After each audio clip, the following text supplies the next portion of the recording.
यं ब्रह्मवेदान्तविदो वदन्ति परं प्रधानं पुरुषं तथान्ये विशोध्यते कारणम् ईश्वरं वा तस्मै नमो विघ्नविनाशनाय। हे गणपति देवता, आप मंगल मूर्ति हैं, आप विवेक हैं, जगत के 36 तत्वों में एक हैं। आप के अधीन माता ने सृष्टि की रचना का भार सौंपा है। यद्यपि कि माता की जो सृष्टि की व्यवस्था है वह ऑटोमेटिक है, लेकिन उस ऑटोमेटिक व्यवस्था को, उस ऑटोमेशन को संचालित बरकरार रखने में आपकी भी भूमिका महत्वपूर्ण है। आप प्रत्येक जीव के प्रत्येक अणु अणु में व्याप्त हैं। आप भी प्रत्येक स्तर पर विवेक के रूप में वर्तमान हैं।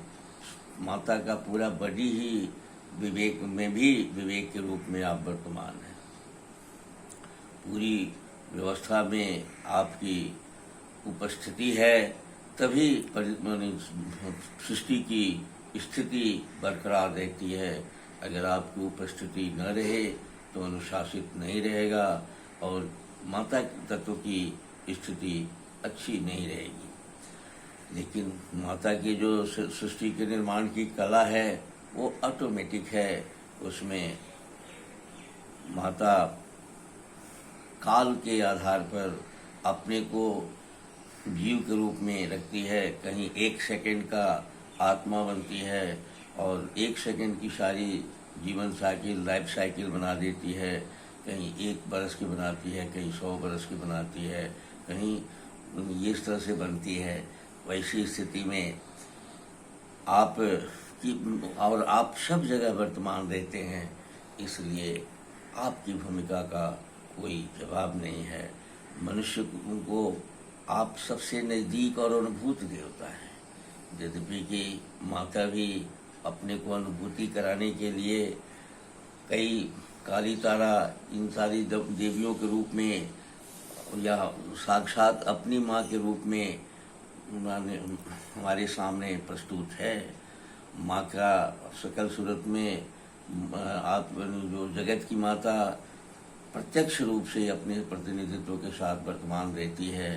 और यही कारण है कि जब आपने वेद की रचना किया, मैंने पुरुष तत्व के रूप में आकर जब मैंने वेद की रचना हुई, मनुष्य उस समय माता जो है वो आपने सम्मानित किया, कहा कि माता ही प्रथम देवता है। देवता के रूप में माता को प्रथम देवता कहा है। जो मनुष्य जिस माता के गर्भ से आया है वह उसके लिए, उस मनुष्य के लिए अपनी माता सर्वोच्च देवता है। आप जिस गर्भ से आए हैं, माता के अपने गर्भ से आए हैं, विश्व माता के गर्भ से आए हैं, आपकी भी माता देवता है। इसलिए आपके संचालन में, आपके प्रबंधन में उसने सृष्टि की रचना का भार सौंपा है। और आप बुद्धि के देवता हैं, विवेक के देवता हैं। प्रत्येक क्षण आप, प्रत्येक क्षेत्र में आप हैं। इसलिए एक फिर से अभी जो का मानव जो हैं वो आपकी भाव को, आपके जीव में इंद्रियों के भाव को ज़्यादा जीने लगा है। काल का भी अतिहीन और मिथ्या इस्तेमाल करने लगा है और अपने आत्म तत्व को पहचानने में पहचान नहीं पाता है। प्रकृति से थोड़ा सा कटा हुआ हो गया है, अलग हो गया है और वह प्रकृति का अंग है, फिर भी अपने को अलग कर लिया है। नतीजा सामने है, विवेक विहीन, बुद्धिहीन, धूर्तता युक्त पूरा समाज की रचना हो गई है। और बीमारता का तो कोई जवाब नहीं है। मनुष्य में डर नहीं होनी चाहिए। आज समूचा देश डरा हुआ है, भय में है और इस भय से मुक्त करने के लिए आपके सिवा दूसरा कोई उपाय नहीं है। इसलिए हे गणपति देवता, आपसे प्रार्थना है कि आप इस भय से मुक्त कीजिए, इस भय में मत रखिए हमारे देश के लोगों को।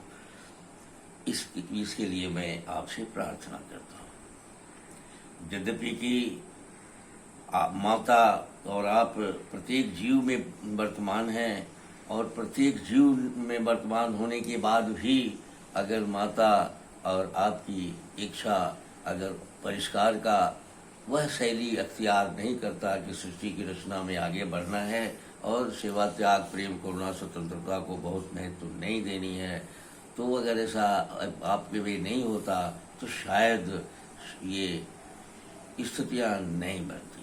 क्योंकि आपने कर्म अप्रधान कर दिया है कि जिस जीव को मैं बनाता हूँ या हमारी माता बनाती है, वह कर्म के रूप में उस जीव को परिष्कृत करती है। वो जैसा कर्म करेगा वैसा प्रकृति उसके साथ जुड़ के चलेगी और उसी तरह से उसके न्याय देगा।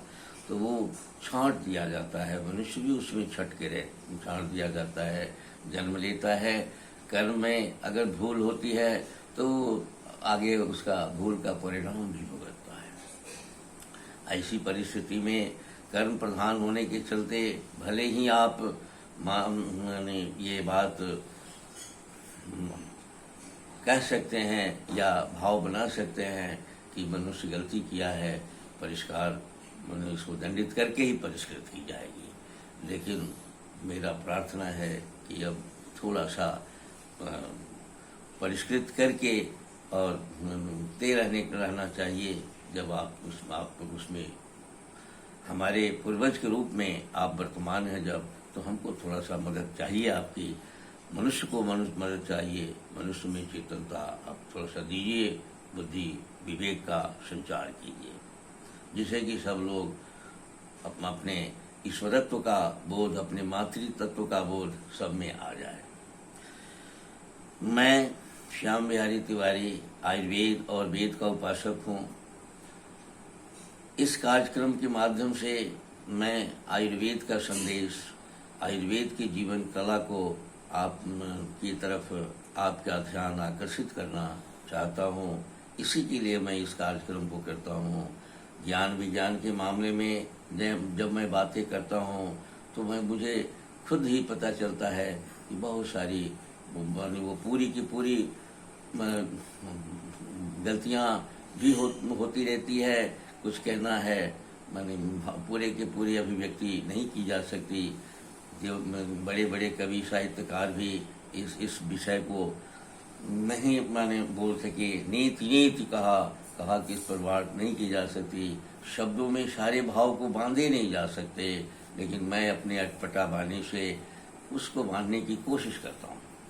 भाव जो आता है उसके अनुसार आपको मैं चाहता हूँ कि आप कम से कम आपके पूर्वजों ने जो एग्रीमेंट किया था जंगली जीवन से मनुष्य जीवन में जीवन जीने के लिए, कि जो आप अपने आहार विहार और ग्रहण सहन को आप वेद और आयुर्वेद के अनुसार चलाएंगे, उस पर आप अमल करें और स्वस्थ रहें। इस कार्यक्रम के तहत आज मन, बुद्धि, चित्त, चेतन, अहंकार, विवेक तक तो थोड़ा बहुत मैंने थोड़ा सब पर बातचीत किया है। आज मैं आत्मा पर बात करता हूँ। ये आत्मा ही जगत है। पूरा विश्व की माता आत्म तत्व के रूप में है, और वही आत्म तत्व जब में और आत्म तत्व जो है वो ऊर्जा स्वरूप है।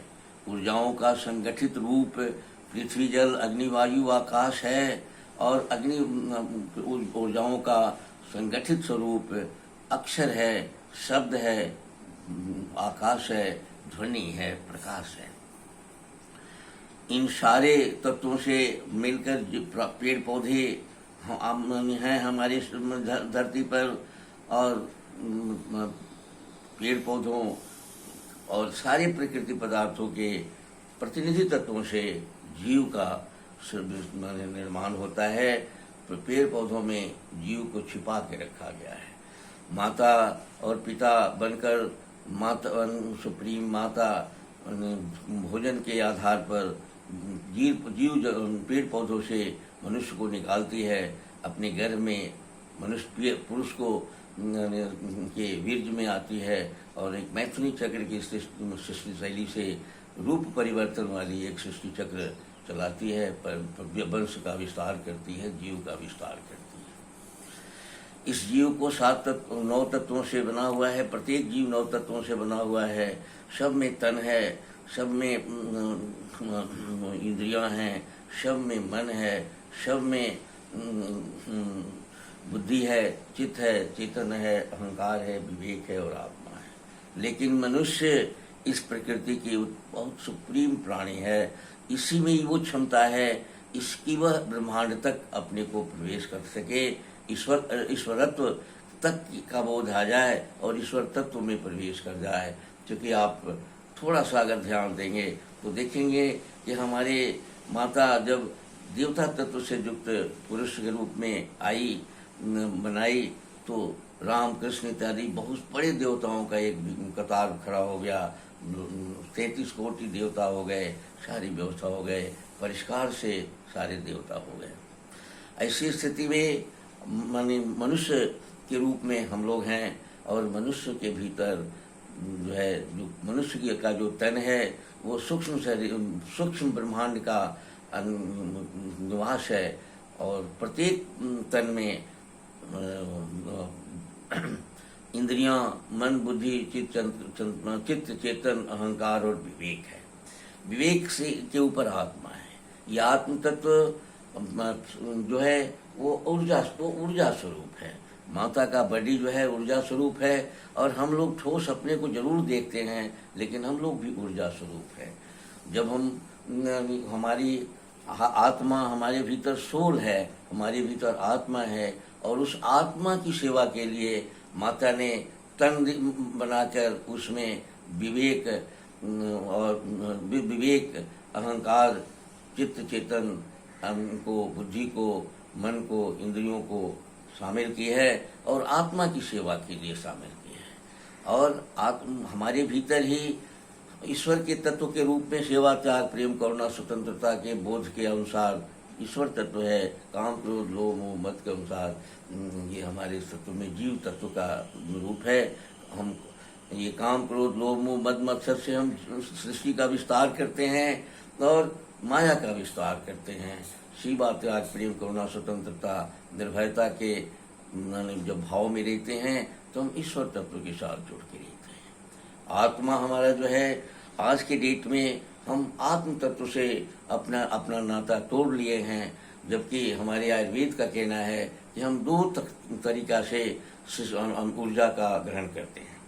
आत्मा को सतत जो मिल रही है ब्रह्मांडीय शक्ति से ऊर्जा, उस ऊर्जा से हम ऊर्जास्वित होते हैं या हम बाहरी ऊर्जा से ऊर्जास्वित होते हैं। बाहरी ऊर्जा में हमारा आहार और खान पान है जो हमें ऊर्जा देती है। हम भरोसा करते हैं कि उससे हम अपना भरण पोषण करेंगे, जीवन यापन करेंगे, उससे हम जीवित रहेंगे, सैकड़ों वर्ष जिएंगे। लेकिन ये आत्म तत्व में आत्मा जो है बहुत बड़ा स्रोत है और अणु के स्तर पर हमारे आत्म तत्व को भोजन मिलती है।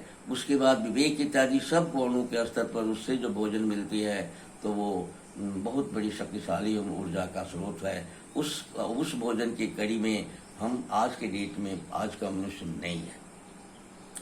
जब हम बहुत पहले भी कई बार मैंने कहा कि जब हम आत्म तत्व के साथ जुड़ के चलते हैं तो ईश्वरीय ऊर्जा हमारे साथ जुड़ जाती है। जब हमारे साथ ईश्वरीय ऊर्जा जुड़ जाती है तो हम स्वस्थ होने रहते हैं और किसी भी प्रकार की परेशानियों में भी हमारा स्वास्थ्य बिगड़ता नहीं है। ऐसी स्थिति में हमें अपने जब हम बाहरी ऊर्जा पर भरोसा करने लगते हैं तो ये अधूरा ऊर्जा होता है। अभी जैसे आप बाहरी ऊर्जा का खान पान, रहन सहन पर आपने ध्यान दिया है, सब लोगों ने ध्यान दिया है। अब इसमें जहर है, जहर से पैदा करते हैं, जहर पेस्टिसाइड से करते हैं। ये जब शरीर में हम खाते हैं तो ये शरीर स्वीकार ही नहीं करता है। और आत्म तत्व के स्तर पर जब हम धर्म के आधार पर हम रहते हैं, अपना कर्तव्य के आधार पर रहते हैं, बुद्धि चित्त चेतन अहंकार विवेक के को विकसित करने के आधार पर रहते हैं, मन को